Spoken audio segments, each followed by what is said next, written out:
సంతానలేమితో బాధపడుతున్నారా? 899 రూపాయలకే fertility assessment package. వివరాలకి సంప్రదించండి. నమస్తే రమ్మగారు. నమస్తే జయ. రమ్మగారు, అన్ని దానాల్లోకెల్లా అన్నదానం చాలా గొప్పదని చెప్తుంటారు కదా.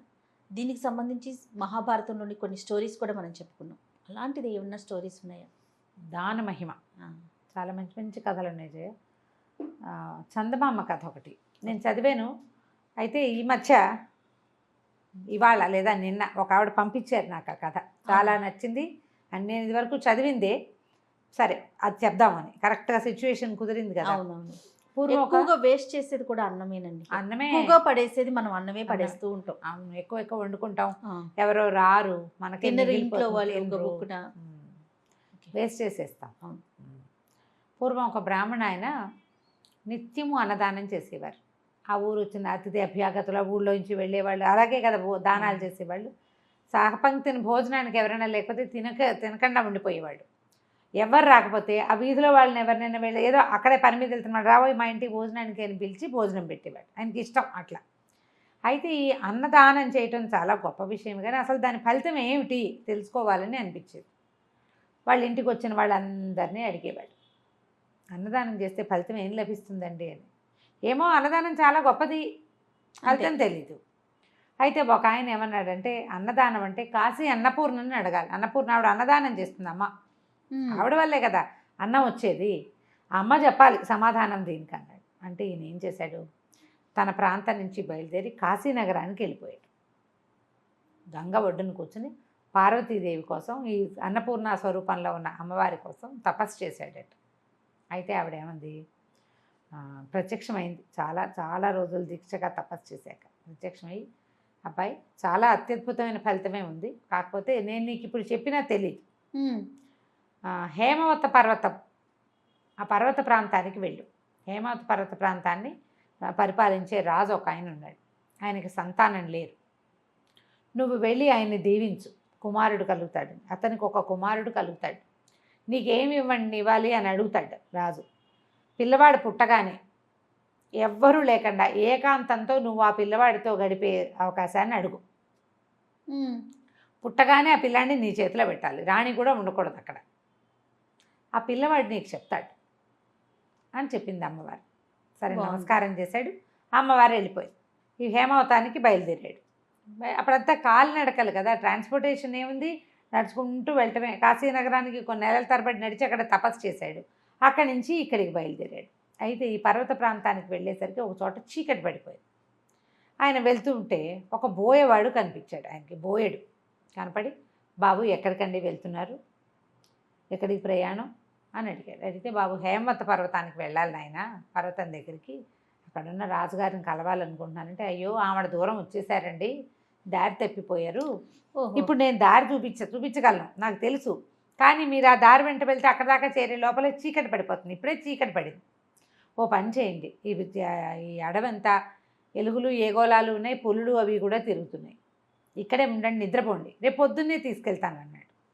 సరే ఈయన ఒప్పుకున్నాడు, బాగానే ఉందిగా. సరే అతను ఒక వ్యవసాయం చేసుకుంటున్నాడు, ఓ చిన్న మంచి వేసుకుని ఉంటున్నాడు అక్కడ. ఇవన్నీ తన మంచి దగ్గరికి తీసుకెళ్ళి ఉండమన్నాడు. మరి భోజనం పెట్టద్దు రాత్రికి, అతని దగ్గర ఆనపకాయలు ఉన్నాయి, మినపకాయలు కందికాయలు అవి ఉన్నాయి, వాటిని ఉడికించుకుని తినచ్చు. అన్నం లేకపోయినా బాగుంటాయి అవి కూడా, పప్పులు అవి ఉడికించుకుని తింటే పొట్ట నిండుతుంది. కానీ వీటిని ఉడికించుకుని తినేందుకు ఒక కుండ ఇవ్వద్దు ఆయనకి, ఎందులోనూ ఉడికి పట్టుకోవాలి. కుండ ఇవ్వడానికి వాడి దగ్గర, అతని దగ్గర పాపం పాత కుండలే ఉన్నాయి కానీ కొత్త కుండ లేదు. మామూలుగా ఇలాంటి సంసారాలు ఏంటంటే ఒకటి రెండు కొత్త కుండలు ఉంచుకుంటారు. ఇలా బ్రాహ్మలు ఎవరైనా ఆ దారిని పోతుంటే వాళ్ళకి ఒక కొత్త కుండ ఇస్తే ఆ కుండలో వండుకుని తింటారు. తాము మాంసం వండుకునే కుండ ఆయనకి ఇవ్వబుద్ధి కాల.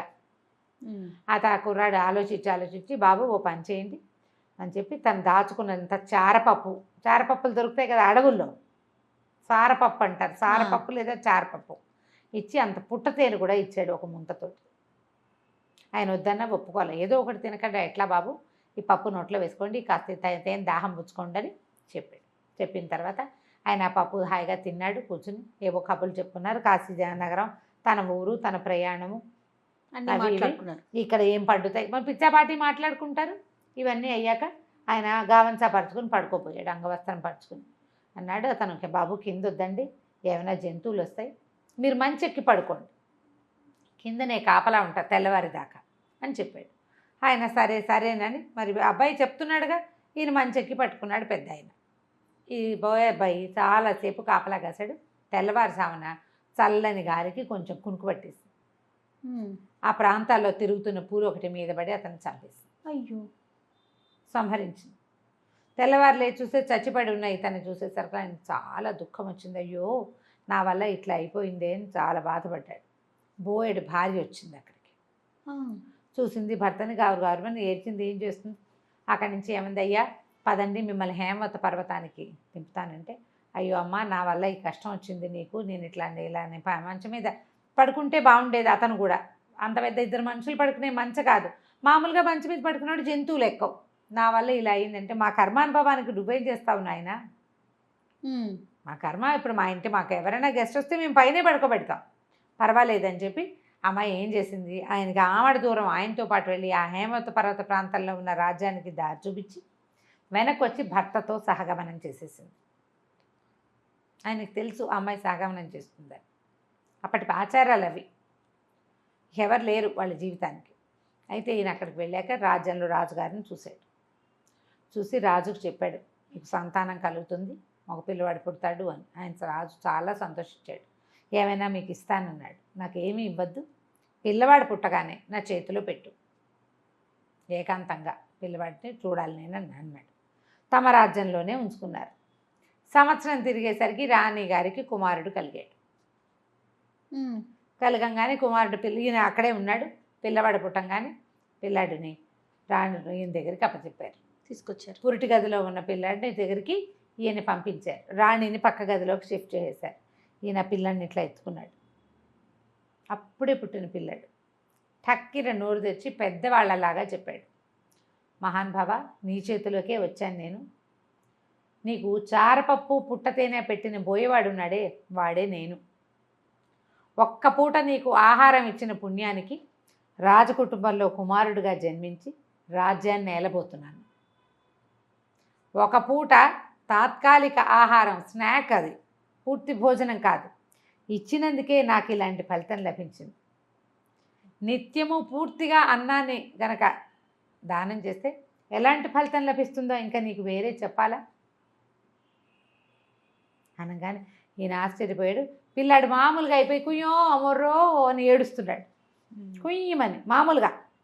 ఆ మొదటి పుట్టగానే వాడికి పూర్వజన్మ స్మృతి ఉంటుంది, పిల్లలందరికీ ఉంటుంది.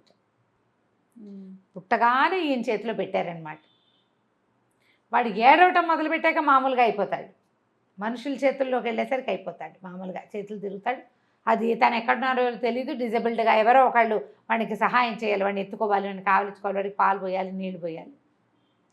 పూర్వజన్మ జ్ఞానంతో జన్మిస్తారు చెప్పేసరికి ఈయన సంతోషంగా తన వల్ల మరణించిన బోయవాడు రాజకుమారుడుగా జన్మించినందుకు సంతోషించి, అమ్మ ఎలాంటి చూపుతో చెప్పింది ఇది నాకు జరగబోయేదాన్ని, ఇంత ఫలితం లభిస్తే అన్నదానం చేసిన వాడికి ఇంత పరమాద్భుతమైన ఫలితం లభిస్తుంది.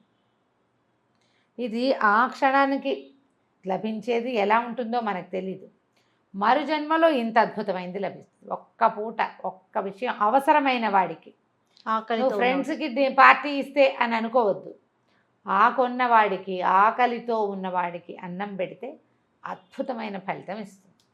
అత్యద్భుతమైన కథ రమ్మగారు కదా, చాలా చాలా చందమామ ఆచరించాల్సింది. అవును. నమస్తే. నమస్తే.